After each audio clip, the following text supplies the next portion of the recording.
All right, let's bring you into Fifth Third Arena. Although Houdini's not on the stream yet, we're bringing you into an apartment, River North, Chicago, with the Xavier fan. Told me it was going to be a perfect setup. Didn't tell me that it'd be the sunniest day of the year in Chicago.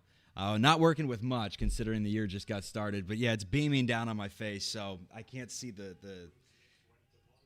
studio. Is what I'm saying.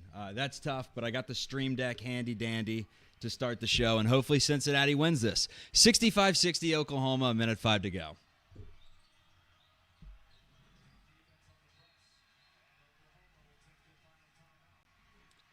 Oklahoma takes their final timeout. We got them right where we want them. 2:08, by the way. Long game. And this one started on time, too, on ESPN+. Shout out Brady Garner at his apartment right now, River North. He says, hey, gives it a big wave after the Muskies take down Georgetown yesterday. Oh, what a win for Xavier. Texted him earlier in the game and said, this place sounds like a funeral. It was nice down the stretch, but, hey, nice win for them. So Oklahoma basketball, Cincinnati's in the bonus. One foul to give, so Oklahoma's in the bonus here in a second. 1:01 to go. Possession arrow favors the Bearcats.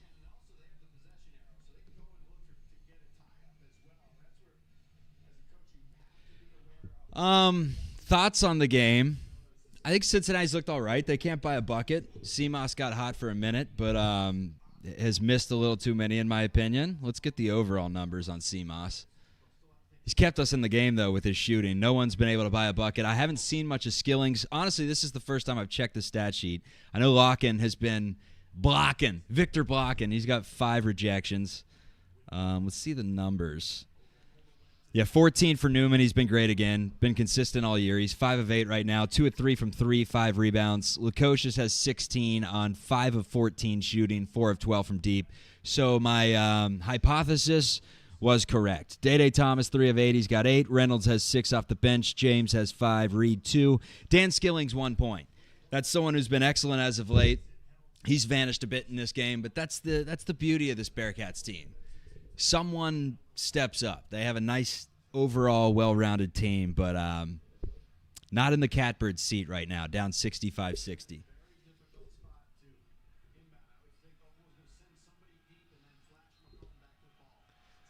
I drink what's in the fridge, Wallace. So we went to get these today. We went to, what was it called? Gold Coast Market? We go to Gold Coast Market, $35 for a case of 12 High Noons, which is asinine. 100% asinine. I didn't pay for it. The birthday boy did. Anyways, we go right next door, and it was 26. And you told the guys, hell nah, 26. Yes.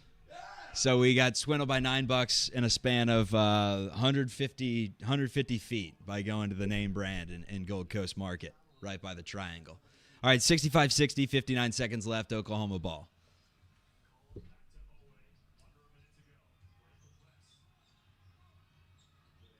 One stop.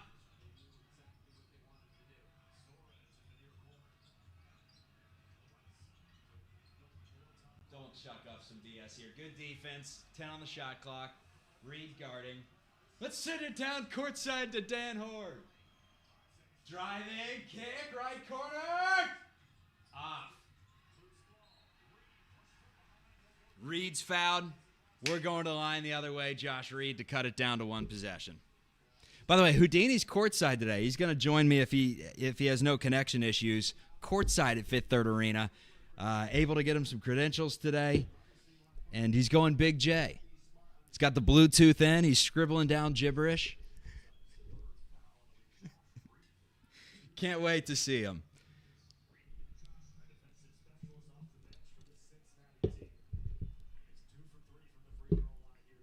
All right, Reed going to the line. He's 2 of 3. Season 50%. You don't love to see that. It's double bonus, so we're good here.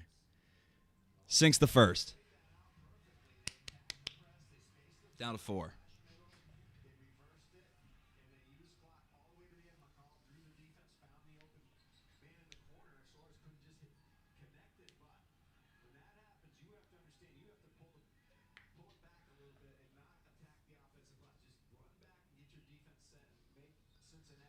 Reed hits them both. That's big time. One possession game. Wes Miller, for the first time today, not chewing gum. Update. Full court press. Skillings is in. We're everywhere. Someone's got to be wide open, and he is. Foul, and we're going into the foul game. Maybe about 20 minutes before Houdini gets on the court. If they let him on, they may say, "Sir, you're in a backwards hat." No, I'm media.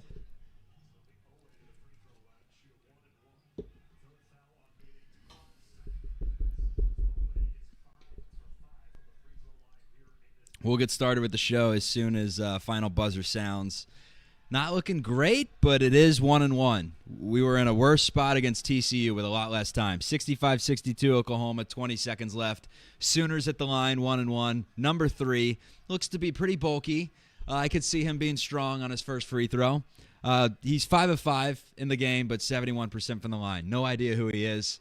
I just watch these games and don't even pay attention to the opposition anymore, to where I'm not even watching names. I'm just watching the team, and they're solid. He missed it. Day-Day's got it. 15, don't get to the rim. Call a timeout, Wes. I like that. Extending the show. Giving me time to welcome everyone in. 65-62 Oklahoma, 14.7 left.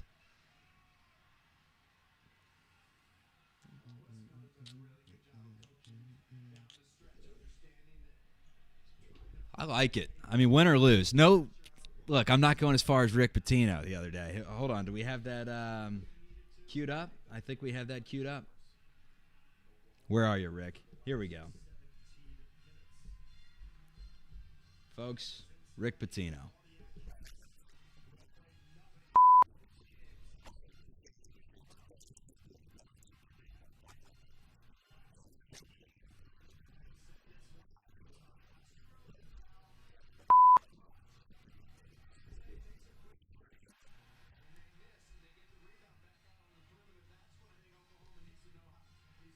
All right, we're back.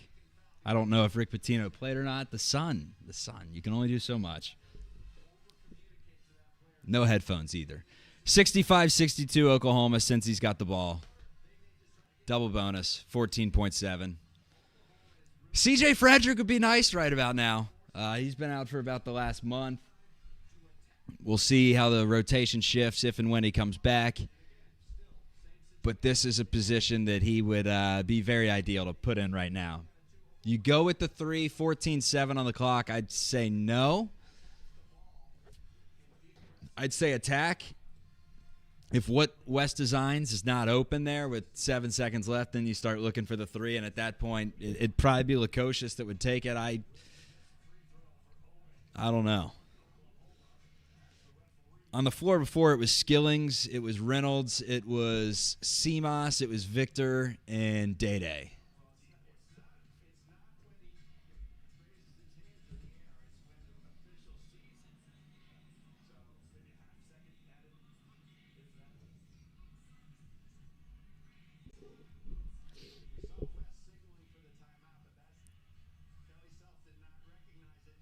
Since he's got one timeout to go. So if something goes awry here, or you get an offensive board.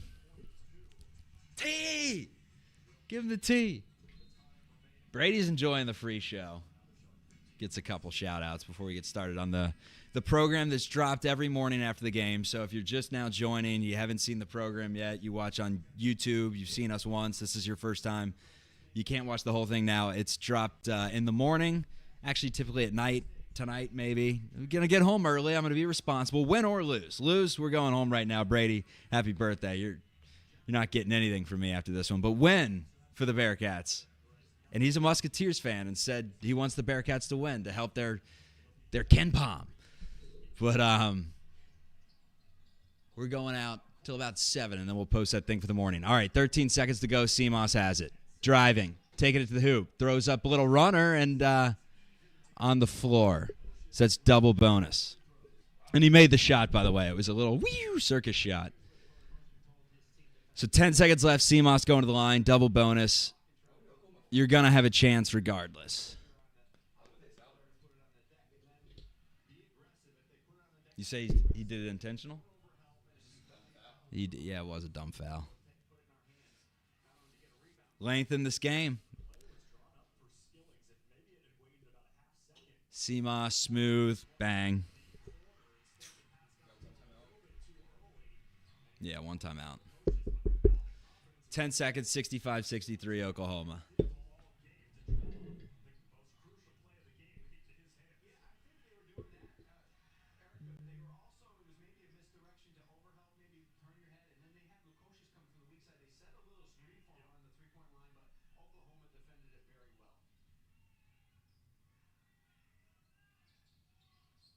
Missed it.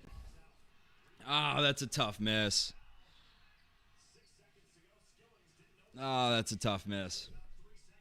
6 seconds left. Oklahoma's going to the line. Single bonus. Hit them both. It's probably over. Missed the first. Cincinnati does have that timeout. So we have a pulse. Again, more of a pulse than we had with 3 seconds left in the TCU game, but not much of one.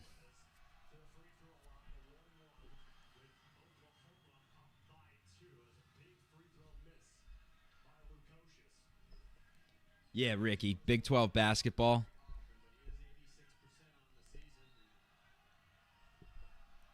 It's every night.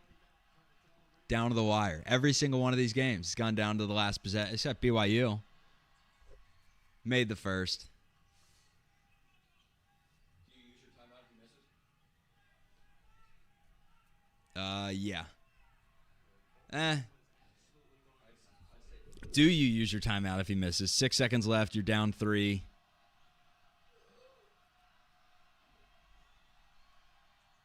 He made it. He made it. I think we're doing a short little post-game show, and we're getting the hell out of here. John Boy tonight? John Boy. Vent away, Cats fans. If I'm ahead of you, I apologize. Get out of the chat. 67-63, Oklahoma. 6 seconds left. CMOS, the trigger man. Day-Day's in, Newman's in, Skillings and Blocking. It's tough.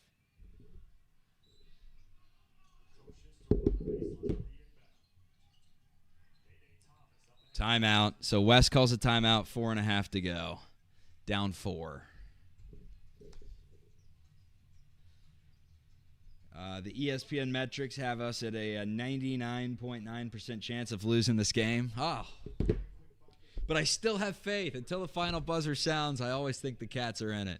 This is a typical Bearcats game, though. We've seen it many times over the years. They go down 7. They go down 9. They claw back in it. Mixed years, a lot of times they'd win them. Not as much early, I guess, but down the stretch, they would win those games. They go down 7. You know, Jacob Evans would hit a game winner against Temple, something like that.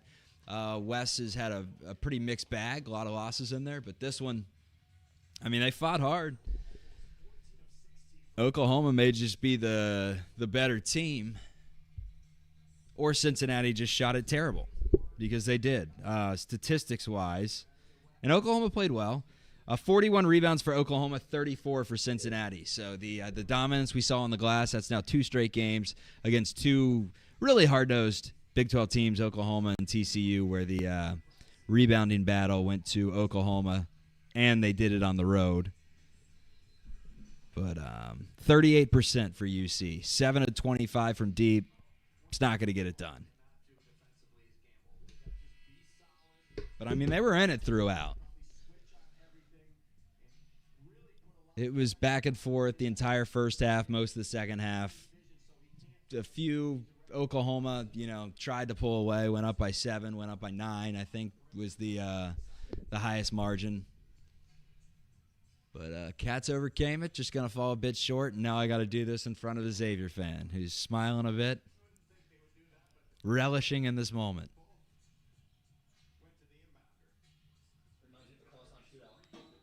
Oh, sick. He says, reminds me of the crosstown shootout. Congrats. The lob, Bandang. Oh, he put it in! 3.7 to go. We have a pulse. Mayhem. Oklahoma, frazzled maybe. Come on, no timeouts. Throws it in. Foul. 2.7. Still probably a 99.3% chance that Oklahoma wins this game.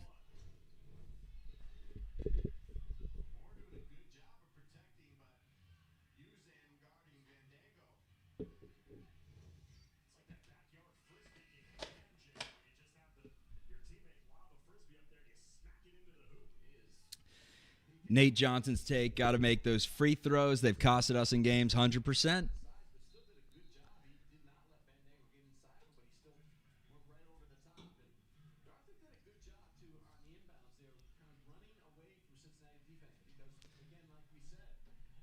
I really liked the body language early. Thought the energy out of the gate, excellent. Fan base was up for it 100%. Down the stretch, there were a few, runs that got it down to 3-2, but never that one that put him over the top. Seamoss had a 3 that would have tied it up, but there was never one that really put it over the top after all the energy we had to start. And they hit the first free throw. One more, it's over.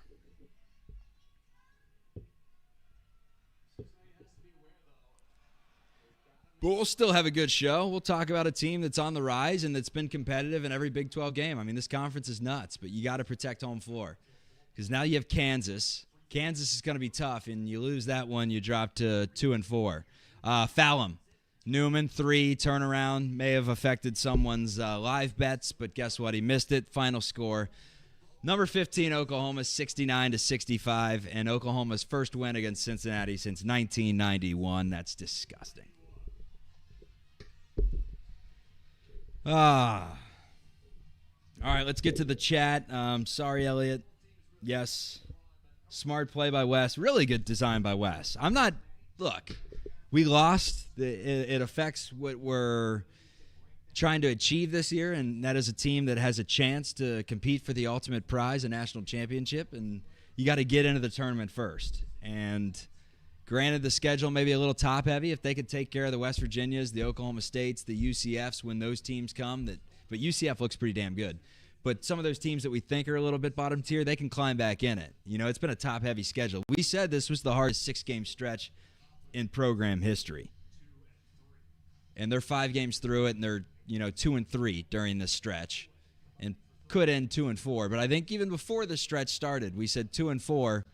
Depending on how they looked, like that's not the worst thing in the world. We're realists on this show. Obviously, we want to win every game, but there's really no pointing fingers to anything other than they didn't play great. When they did, I thought they showed signs of being awesome when there was a lot of ball movement and Reynolds, a couple slams down low from those feeds. Seamoss knocking down shots, you see that. And then late in the game when you wanted, a good option out there would have been C.J. Frederick. You don't have him at this moment. You'll get better when you do. Waiting on Houdini. He's probably dealing with an usher right now. Let's see if he's texting me. No, please let me on the floor.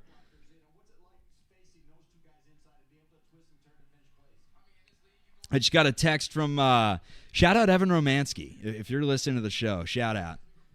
Good dude. Actually wrote the screenplay and wrote the what do we call it? The Netflix series called Ratched about Nurse Ratched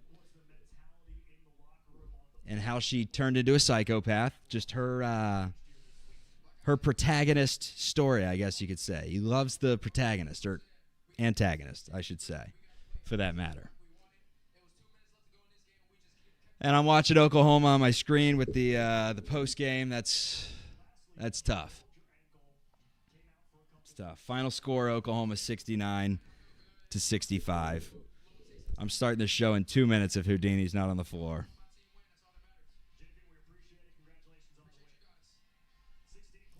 All right. We have feedback. He's coming on. All right. More chats to get to. Shooting in general, limiting the ceiling of this team. Yeah, that's what was super interesting about the beginning of the year. Through the first 6-7 games, and Georgia Tech really put a spotlight on it. Like, whoa, this team is, wow, if they can be shooting like that every single game. But I think what we've come to find out is overall, consistency-wise, there's not enough true sharpshooters that are really good shooters consistently to where they're all going to put it together on the same day. Like Skillings has been great at times. He went 4-6 a couple games ago. He's been awesome. Today, I think he may have hit 1 field goal in the game. Finished with 3 points. Let me get an accurate number on that. Skillings, no, he finished with 1. He was 0-3 from the floor. Dan Skillings had 1 point, 4 rebounds. So it's the Jekyll and Hyde of this team. The good news is they're always going to be competitive because they have enough guys that are going to be there on a given night. But Newman went 2 of 4. Locken missed both his threes. Bandago's 3 was not good whatsoever, with a lot of time on the shot clock. But he missed his 3. Day Thomas missed his 3. Jizzle James went 1 of 2.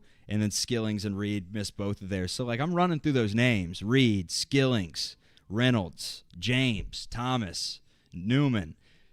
How comfortable do you feel with any of those guys shooting threes? So, I think that's just an identity of this team. They're not a great shooting team, but they're scrappy.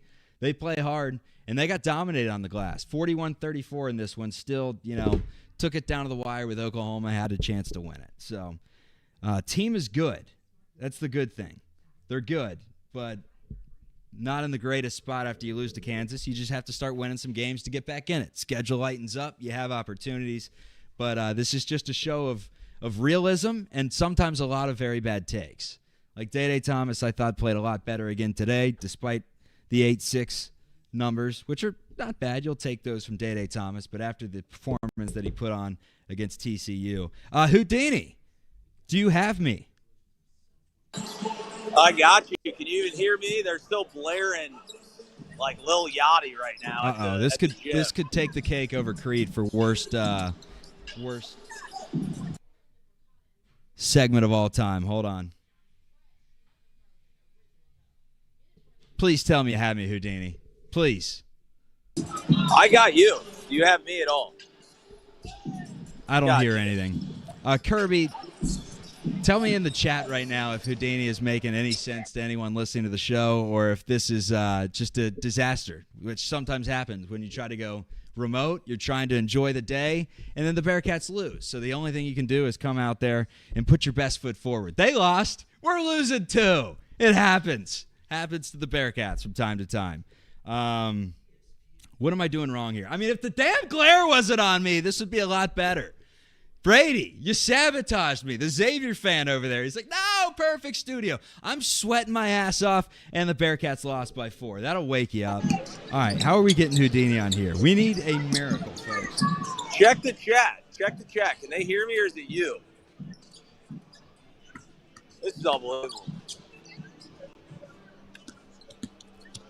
I think we're just shit out of luck and starting the show. Houdini, I'll try you in a minute.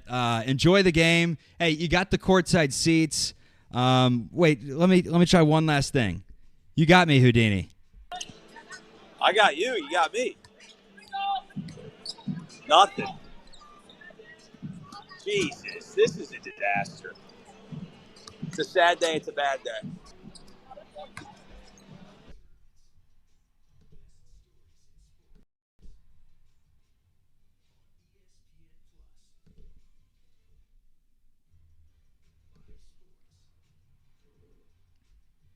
All right, so I have word from the chat that we can hear him.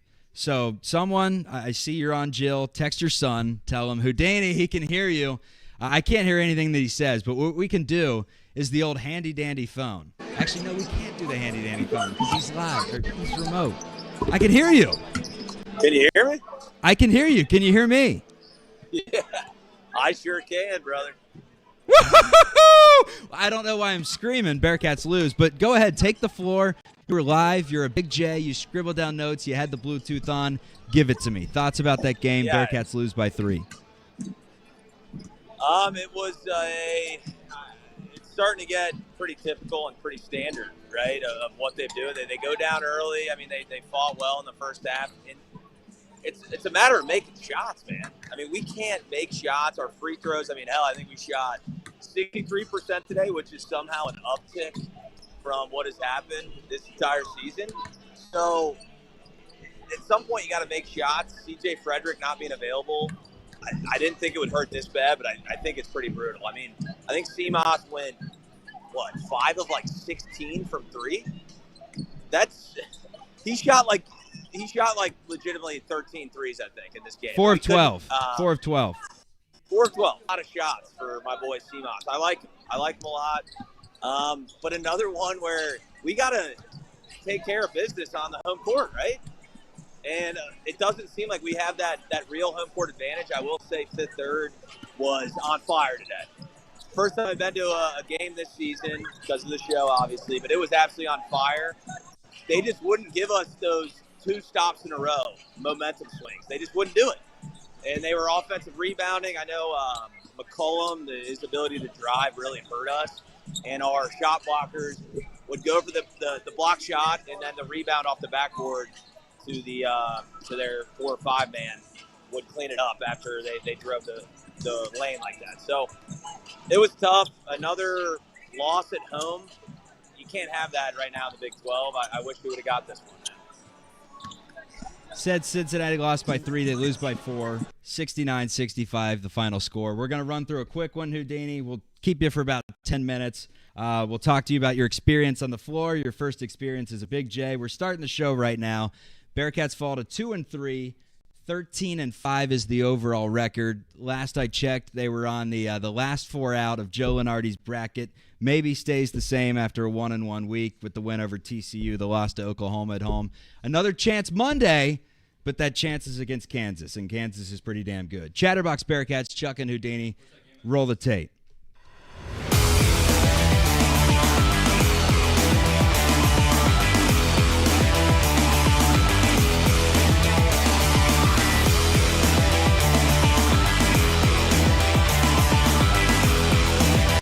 All right, Houdini.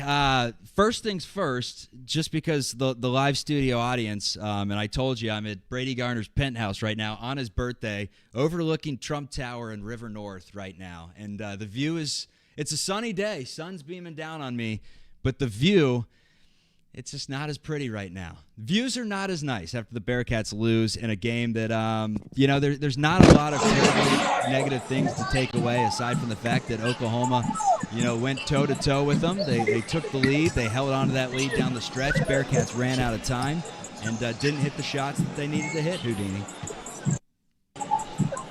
Yeah, I'm a little distracted. We got Steve Logan behind me talking to an Oklahoma Sooner that came back out on the court. Number 1, he absolutely killed us. Ugly.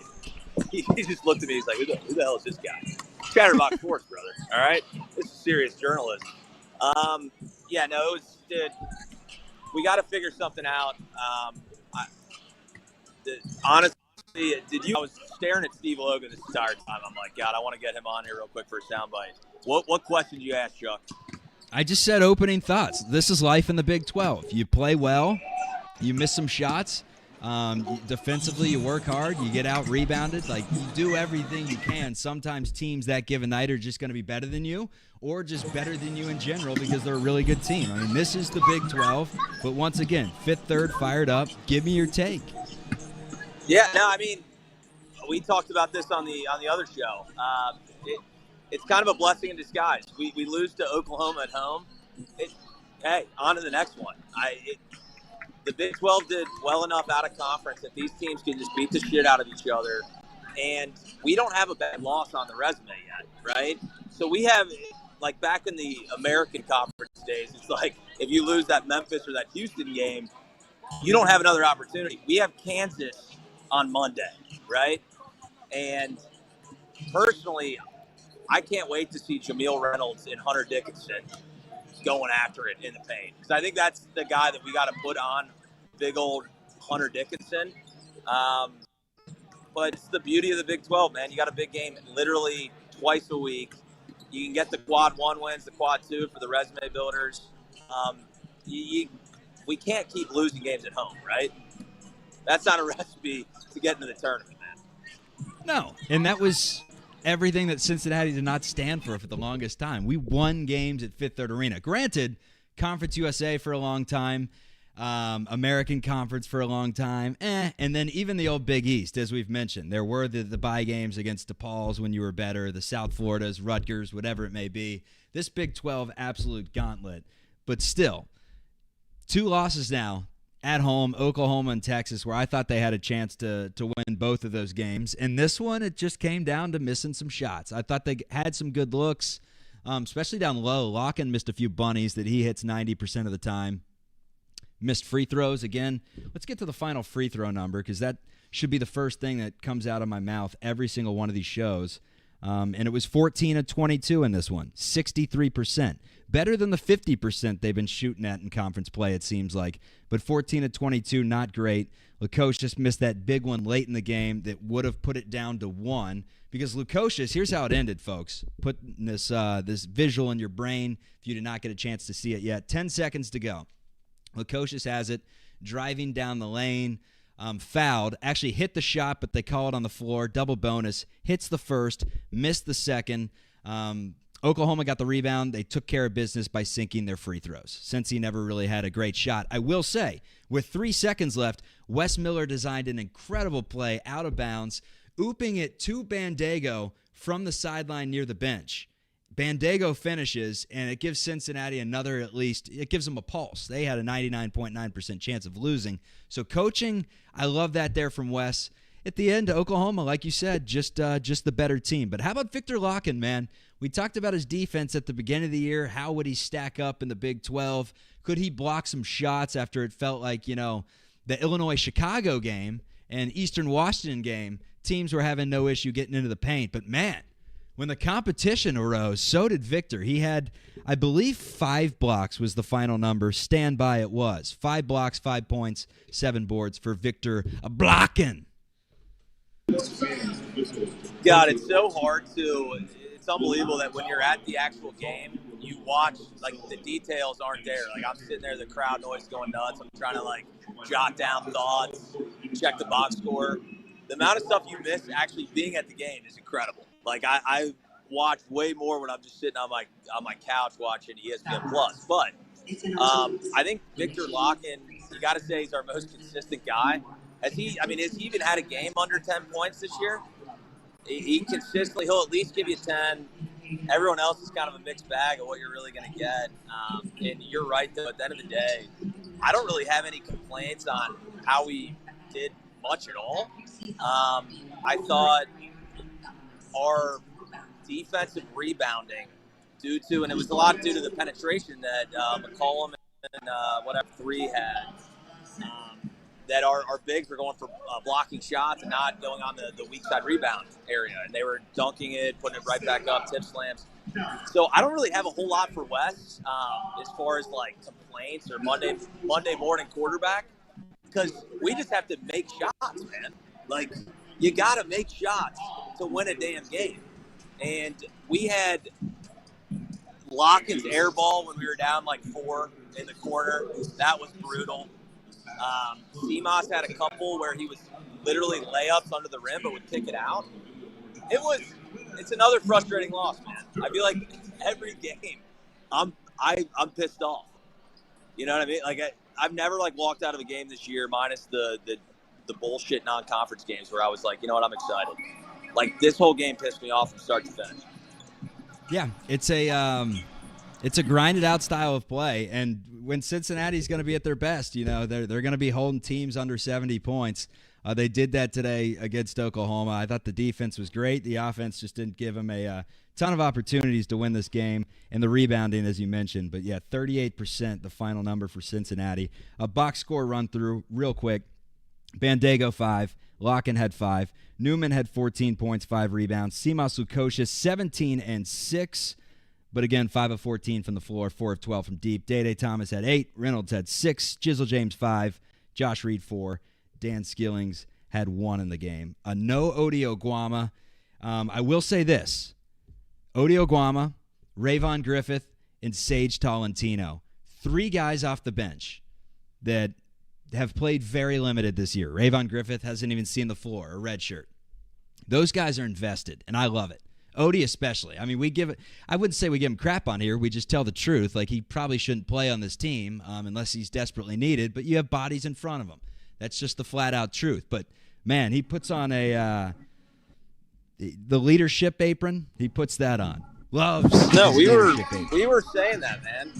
Even while we were watching the game, you got to give credit to guys like Odie and Rayvon Griffith. I mean, he's a 4-star, highly touted recruit, and he is fully in. A lot of those kids, they're dejected. They're not getting in the huddle. I mean, he's fired up. It was Odie, so credit to those two and Wes Miller for Nobody's ever said that players don't like Wes Miller, right?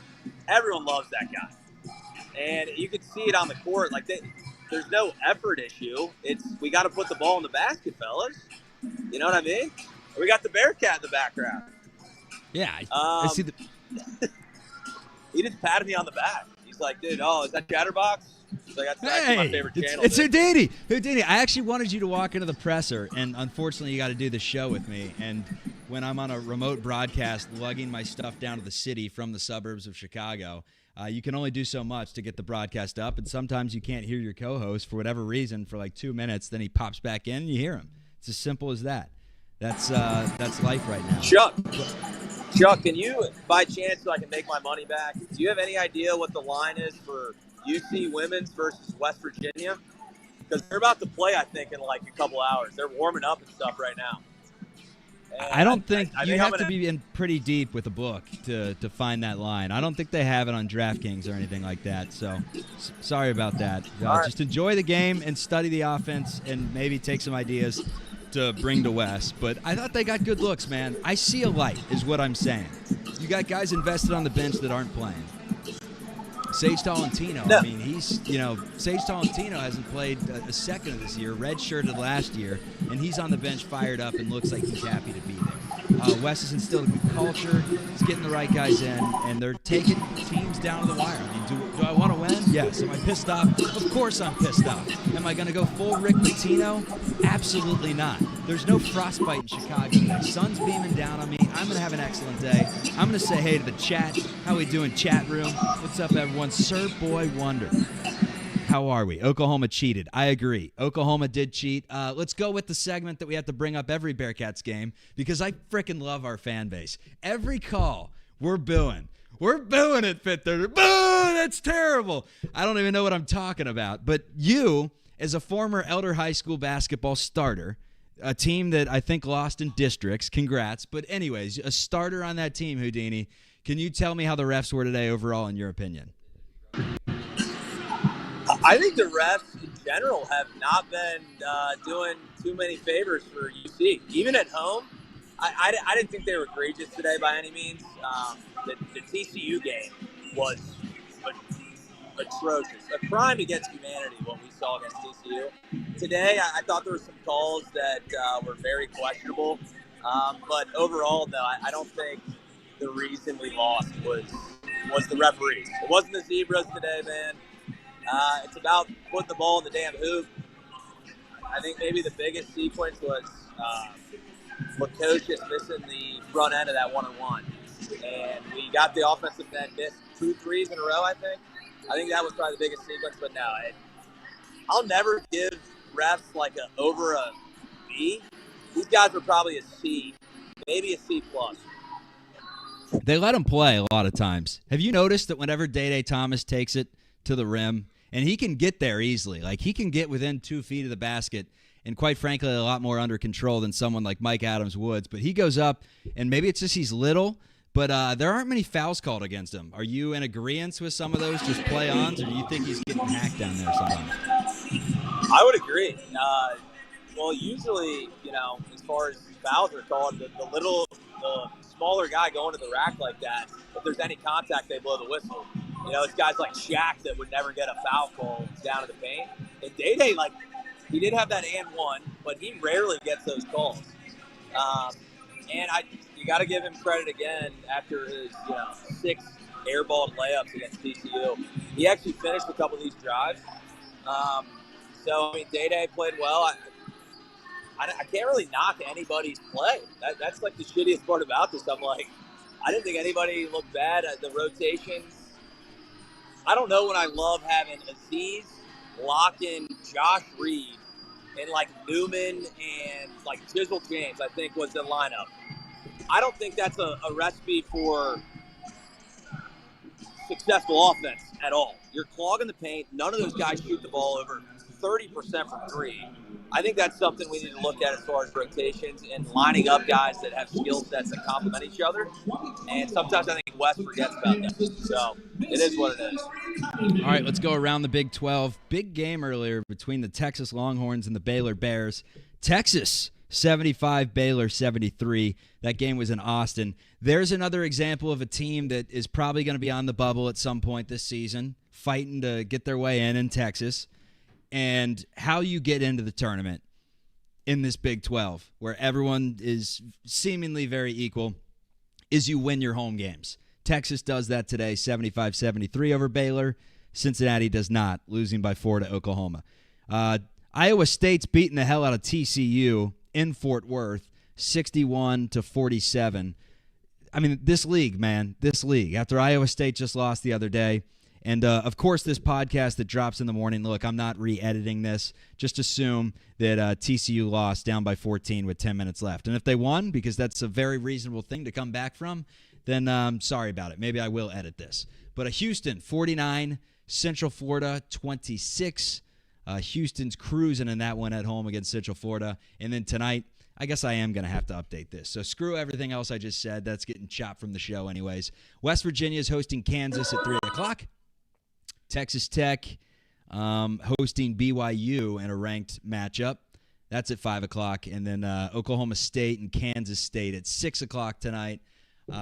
Good games there. Between Kansas, West Virginia, BYU, Texas Tech, and Oklahoma State, Kansas State, I would imagine it's BYU, Texas Tech that you'll be tuned into, although 2 different time frames. So you can probably catch, by the time you get home, beat that Clifton, I guess if you're in the parking garage, you may be there for another hour and a half. But you could scout the Kansas game and then get a good one in with BYU, Texas Tech. Your overall thoughts on everything I just told you in this rant about the Big 12 today?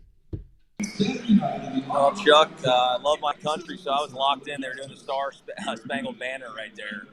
So I was like, please don't ask me a question because I can't really talk right now. Yeah. Long story short, the Big 12 is an absolute juggernaut, man. Again, we have Kansas literally in, 2 days? Yeah. The Big 12, that's what I love about this, though, is that there's not going to be a bad loss on UC's schedule. And I think that as far as the committee is concerned, they take so much into that. If you have a bad loss, like us losing at Oklahoma, it's not going to kill us, right? We're not going to see that ranked number next to our name when we play Kansas on Monday. But at some point, as a program and as a coach, Wes Miller, you have to protect home court, man. That's why we were favored by 4 points to start this game. You're supposed to win this game, and we didn't come through. So it's kind of back to the drawing board. We got to keep trying new things. We have so much talent. You got to rotate guys, see who plays better with each other, and I still think we're figuring that out. And so far, I give C+, right?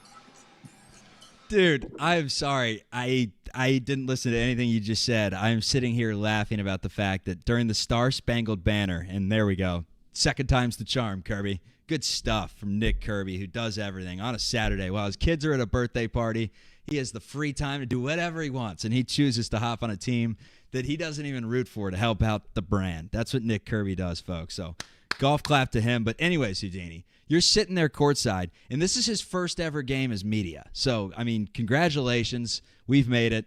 Chatterbox, congratulations for getting to the point where Houdini can get on the floor for some of these games and report on the Bearcats in the realest manner we have. And we're proud of our Bearcats today.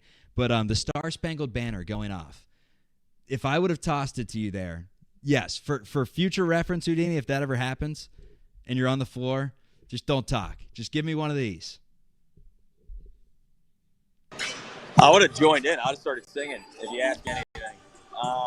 No, the whole media thing, it's a wild. What would, I was trying to figure out, I'm like, what will they allow me to do just because I have a credential on? And I slowly figured out, I think I could have got in the locker room. I could have sat down on Wes Miller's lap during their halftime speech. If you have credentials on, you can do anything that you want in this entire stadium. It's amazing. So I think at this point, I'm going to have courtside seats to the women's game because I got credentials. But I don't know if you've been to Fifth Third with the media section. I've never obviously done this. And I go up to will call. They're like, oh, you got to go around the building, down a little alleyway down the stairwell, and there's a black door. I'm like, is this a setup? They're going to, I'm getting robbed this whole Chatterbox thing was a joke, and it was just for me to get murdered at Fifth Third Arena. No, you go down, and I was asking the lady, like, where am I supposed to go? She's like, the court's that way. And I'm right on Oklahoma's bench. And I'm like, it's insane, man. So it was a lot of fun. I'm still trying to figure out. I need you with me, dude. I need you with me to tell me what I can do and what I can't do, because I'm treading on, it's icy waters out here as far as what I can do and what I can't do. But it was fun, man. Yeah, so here's what we do. You're credentialed the rest of the season. I'll try to hop in there too, see if we can get both of us. But for that Houston game, I'll do what I can. Chatterbox will do what they can. But we're going to try to pull the string to get us both on the floor post-game. We won't have the tech issues. But, hey, man, 45 seconds like that before we even start the show, and for those of you who listen to the podcast in the morning, we once again had slight tech issues. Just for about 90 seconds, Houdini could not hear me, and I really can't see anything with the sun beaming down on me with when this game ended, which is a good sidebar. Cincinnati on weekends the rest of the year play early games. Do you like the early games, or are you more of a I love the night games type of guy? I honestly prefer more like mid-afternoon. Like 1 o'clock's maybe a little early. I prefer like a 4 o'clock game. That's my bread and butter. 8 o'clock or 9 o'clock. BYU was, come on. We saw what happened in Fort Wayne. We can't have any 10 o'clock tips anymore. I'm done with those. So, yeah, I prefer like maybe a 3 or 4 o'clock tip is probably my ideal situation. Good stuff. All right, this is Chatterbox Bearcats with Chuck and Houdini. Again, subscribe to the podcast wherever you get your audio podcast. That's Apple Podcasts, Spotify, Google, whatever it may be. Subscribe to it there. Leave us a review if you like the show. We appreciate those. Helps it pop out to the algorithm. And go Bearcats. They fall 69-65 today. Not happy about it. Is my day ruined? Yes, it's 100% ruined. But Houdini, you had a great experience on the floor for the first time. You're officially a Big J. Congratulations. Good show. And again, final words. Go Bearcats. Oklahoma beats Cincinnati. That's going to happen this season, but we got to protect our home floor. That's something that Cincinnati has to start taking care of. But hey, you go on the road Monday, you stun Kansas. We're not even talking about Oklahoma. Beauty of the Big 12, man. Have a good day. Have a good day, Houdini. Enjoy. Yeah. See you, folks. They're doing the pregame for the women's game. It's absolute chaos in here. Maybe next time, I don't know if you guys can even hear what's in the background. It's absolute chaos. But we'll see you Monday against Kansas, man. Hunter Dickinson, I got your number, brother.